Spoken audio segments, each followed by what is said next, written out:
we've been lucky enough today to be joined on the Shed Show by the President of the Victorian Men's Sheds Association, Phil Kiley. How are you, Phil? Good, thanks, Whiskers. Welcome to the show. Now, thank you. How long has the Men's Shed Association been operating in the country? Look, the Victorian Men's Shed have been here since 2007, which is when we incorporated as an association.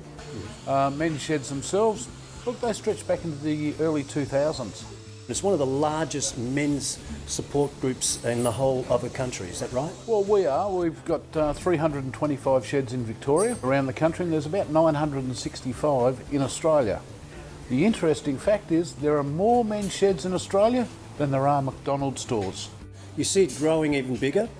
Look, at the moment, since 2007, we've grown by about 30 sheds a year, and at the moment, we can't see that stopping.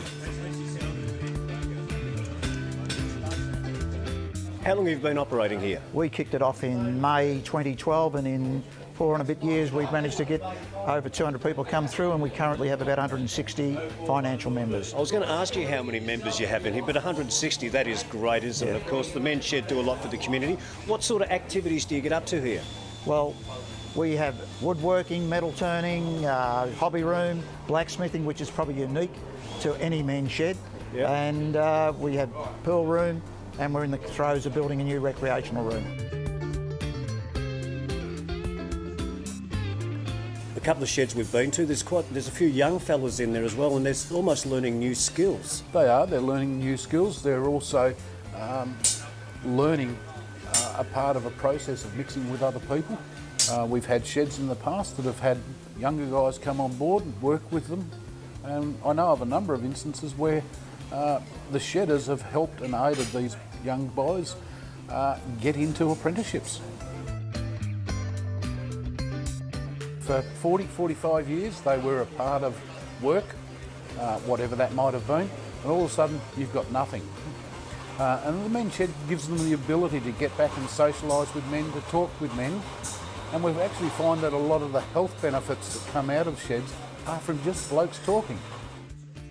And that leads me into, I notice you've got a bit of a program happening at the moment called Spanner in the Works. Tell us a bit about that. Yeah, the Spanner in the Works program was developed by the Australian Men's Shed Association, so the national body, and that's basically a preventative health check. We do blood pressure readings, cholesterol readings, checking for diabetes through a question and answer type practice.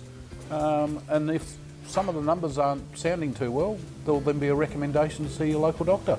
It's just the simple things of trying to, as a group, improve the health and the well-being of men in society. There's a lot of thing about self-inclusion, isn't there? Look, there's a lot of self-inclusion. The VMSA are the peak body, and we represent the sheds in Victoria. So we're talking with sponsors and supporters, with the governments, and trying to obtain funding and provide the backup and the support for the individual sheds.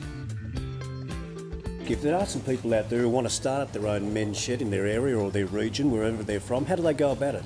Look, there's a couple of different ways. The easiest way would be to contact our executive officer on the main VMSA number, or go onto our website, which is www.vmsa.org.au. And we'll put all that up on our site as well. Yeah, and that's the easiest place, and we've got a locator there that tells you where all the sheds are. The interaction that the sheds have with their local communities, local organisations, local councils, there's a lot of great things that are happening out there. Thank you very much, Phil. Thanks for being a part of the Shed Show. We greatly appreciate it. Thanks, Whiskers. Cheers. The Shed Show, the Shed Show.